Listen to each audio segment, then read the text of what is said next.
Comenzaré con esta competencia, la cual desarrollé esencialmente en el curso de herramientas para la observación y análisis de la práctica educativa, ya que en este pude identificar los procesos de aprendizaje de los niños, en los días de observación que me fueron asignados. Para poder identificar estos procesos, elaboré instrumentos de investigación, como una guía de observación con indicadores de cada uno de los cursos, relacionados a observar el aprendizaje de los niños, aprendiendo básicamente desde cómo elaborar y plantear un indicador. Cuestionarios, aprendiendo que existen dos tipos, el cerrado y el abierto, y entrevistas, donde comencé desde investigar qué es una entrevista, los dos elementos para comprenderla, las etapas que se llevan a cabo para realizarla y los tipos de entrevista que hay. Se elaboraron tres, una para la directora del jardín, otra para la educadora del grupo y también para los padres de familia, desarrollando así esta competencia.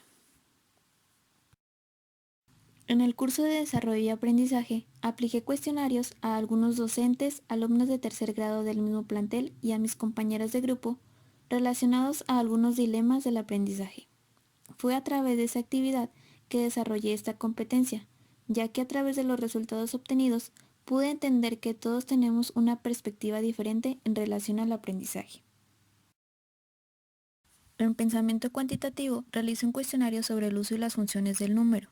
Los niños desde pequeños están en contacto con los números, los observan, los reproducen, los nombran, los escriben, preguntan acerca de ellos. Es decir, van elaborando ideas, preguntas, respuestas acerca de los números a partir de su uso en diferentes contextos, como nos lo menciona Broyman. En el campo del lenguaje y comunicación, desarrollé cuestionarios de diferentes lecturas, como por ejemplo la de alfabetización inicial, la cual nos dice que la escritura en los niños es un objeto social y cultural complejo que cada niño reconstruye resolviendo problemas. También nos dice que el rol como docente es crear las oportunidades para que el niño aprenda y sus intervenciones deben ofrecerle situaciones en las que desafíe sus saberes y guiarlo en sus avances. En el curso de estudio del mundo natural no realicé como tal un recurso de investigación, pero fomenté la misma a través de la consulta y la búsqueda de cómo es que se imparten los contenidos de ciencias en el preescolar. Y por último, en el campo del sujeto y su formación profesional, la desarrollé al utilizar una lista de cotejo en mi jornada de observación, con la que evalué las condiciones del aula en donde estuve. Esta competencia se desarrolló en el curso de desarrollo y aprendizaje, aprendiendo desde lo más básico, investigando el concepto de aprendizaje según diferentes autores. Fue en este curso donde comencé a saber que existen teorías de aprendizaje, tales como las biológicas, las cognitivas, las conductistas, las psicoanalíticas, las evolutivas y las sociales. Una de las teorías que me pareció más interesante conocer es la cognitiva de Piaget, ya que él nos menciona que los niños se desarrollan pasando por 4 etapas específicas, iniciando por la sensoriomotora, que va de los 0 a los 2 años, y en esta los niños aprenden mediante los sentidos e interacción con los objetos. Le sigue la preoperacional, de los 2 a los 7 años. En esta los niños desarrollan la función simbólica y empiezan a desarrollar el lenguaje oral y el escrito. La de operaciones concretas, de los 7 a los 12, donde empiezan a hacer operaciones mentales simples. Y por último, la de operaciones formales, de los 12 a la adultez, en la cual ya desarrollan un pensamiento lógico, abstracto, inductivo y deductivo.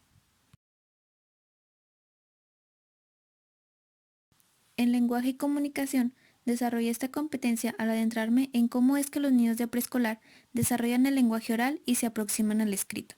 Lo hice a través de varias lecturas, por ejemplo, el desarrollo del lenguaje, en la que Miguel Pereira nos dice que para entender cómo aprenden los niños a hablar, es necesario desmenuzar el lenguaje en sus diferentes componentes, y fue aquí donde comprendí varios conceptos, como la semántica, la fonología, la sintaxis, la morfología, la pragmática, entre otros.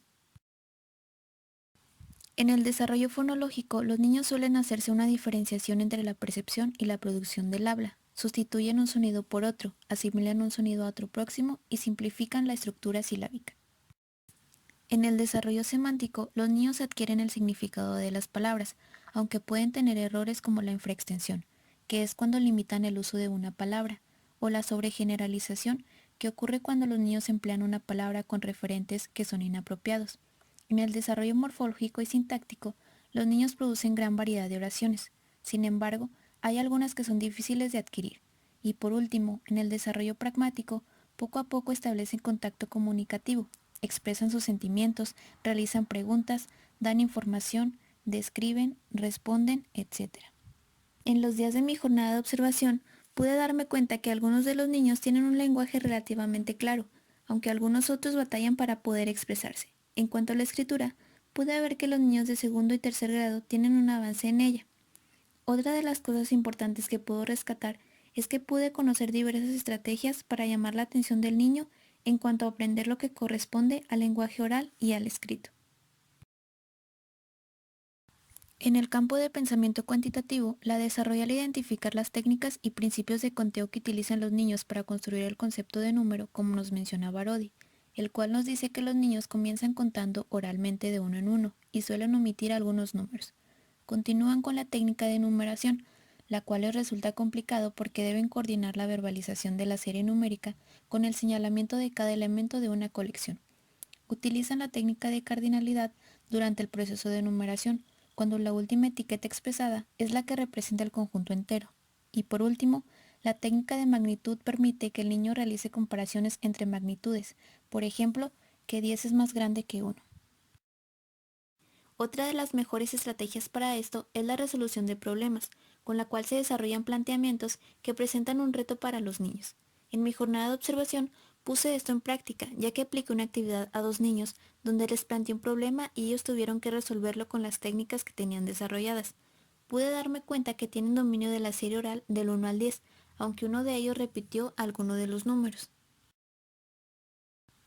En estudio del mundo natural, la desarrollé al conocer que los niños pueden adentrarse en la ciencia a través de los pasos del método científico, donde el niño puede observar, hacer su propia hipótesis, experimentar, analizar y obtener una conclusión sobre un determinado fenómeno. Y esto me quedó mucho más claro porque pude observarlo en mi visita al jardín, ya que la educadora les explicó los pasos del mismo, comenzó preguntándoles qué creían que iba a pasar. Los niños mostraron curiosidad por saberlo y compartieron sus ideas sobre lo que sucedería. Realizaron el experimento y al final crearon sus conclusiones. Desde estos 2 cursos pude desarrollar esta competencia, aplicando situaciones didácticas que favorecieran el aprendizaje de los niños, de acuerdo a cada grado de preescolar. Por ejemplo, en Estudio del Mundo realicé 3 secuencias didácticas, una con el enfoque de indagación y 2 con el de modelización. Estos enfoques ayudan como estrategia para que los niños aprendan sobre ciencia. Por otro lado, en pensamiento cuantitativo realicé un fichero de actividades que favorecía el organizador curricular de número de acuerdo al programa Aprendizajes Clave de Preescolar, logrando así desarrollar cada aprendizaje esperado. Gracias al programa de aprendizajes clave de preescolar, pude favorecer esta competencia en el campo de pensamiento cuantitativo, tomándolo como base para desarrollar los aprendizajes esperados marcados en este, a través de actividades didácticas. De igual forma, en Estudio del Mundo Natural sirvió como guía para saber cuáles son los aprendizajes que se esperan en este campo en preescolar, así como el papel que se debe desarrollar como educadora en el acercamiento al mundo de la ciencia.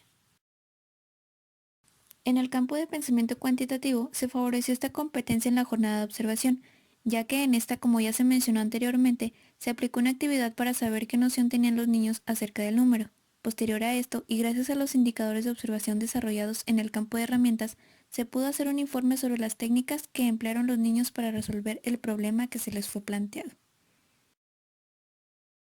Puedo decir que también la desarrollé en el campo del lenguaje y comunicación, ya que elaboré una lista de cotejo para evaluar el lenguaje oral y una rúbrica para verificar en qué nivel de escritura se encuentran los niños.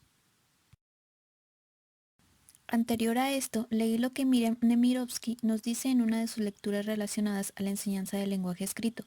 Ella menciona que existen 3 niveles para comprender la escritura.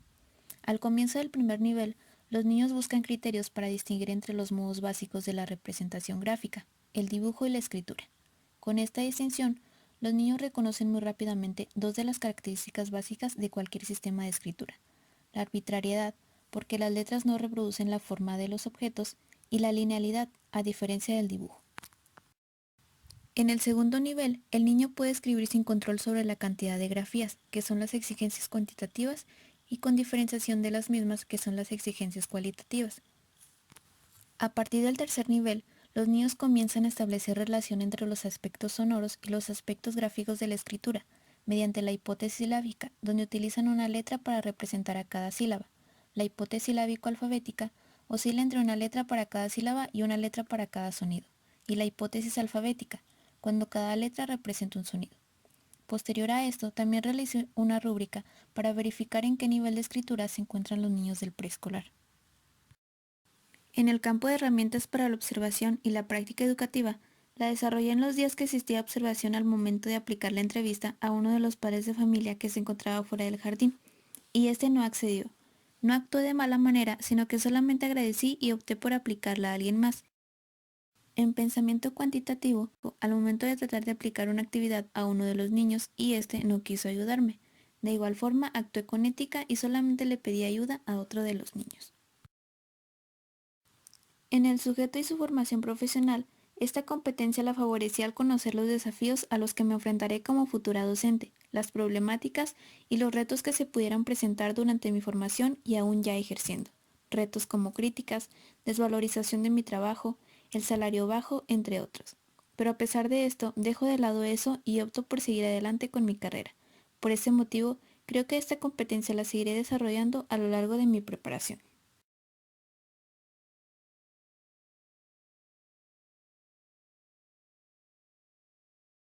En conclusión, quiero mencionar que gracias al aprendizaje que tuve durante todo este semestre, hoy soy una persona más competente académicamente. Sé que aún faltan más conocimientos que adquirir, pero estoy segura que lo que he aprendido es esencial para mi formación como futura docente. Las habilidades adquiridas al principio fueron un reto, porque realmente no conocía muchas cosas sobre el aprendizaje de los niños, pero hoy todos esos retos son fortalezas que me ayudarán en mi preparación. Considero satisfactorio mi nivel de desarrollo y por eso seguiré avanzando y mejorando para llegar a ser mejor y una persona con más habilidades académicas.